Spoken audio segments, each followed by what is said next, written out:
விதிமுறைகளை மீறினால் சட்டப்படி நடவடிக்கை எடுக்கப்படும் எச்சரிக்கிறது.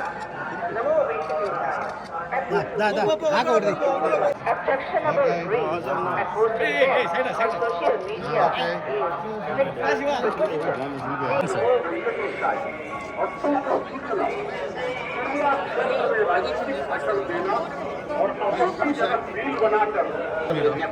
తిరుమల క్షేత్రం నందు రాజకీయ ప్రసంగాలు చేయడం, అభ్యంతరకరమైన రీల్ చేయడం, సామాజిక మాధ్యమాల్లో పోస్ట్ చేయడం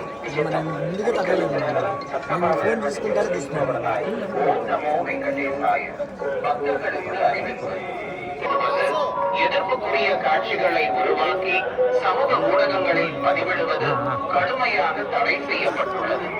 விதிமுறைகளை மீறினால் சட்டப்படி நடவடிக்கை எடுக்கப்படும் என திருமலை திருப்பதி தேவஸ்தான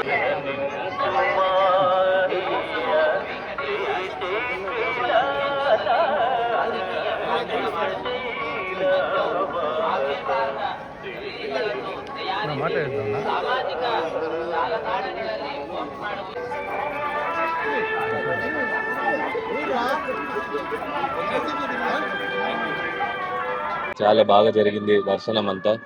ఇక్కడ వచ్చేది మహాభాగ్యము. మా ఫ్యామిలీ వాళ్ళందరూ మేము ప్లానింగ్ చేసి ఇక్కడ వచ్చాము. ఇక్కడ స్టాఫ్ అందరూ బాగా చూసుకున్నారు మమ్మల్ని. ఈసారి ఆర్సీబీ కోసం ఆడుతున్నాను. మే lord Venkatesha bless us to do well, and also I would like to pray for the Indian team to win the World Cup. Thank you.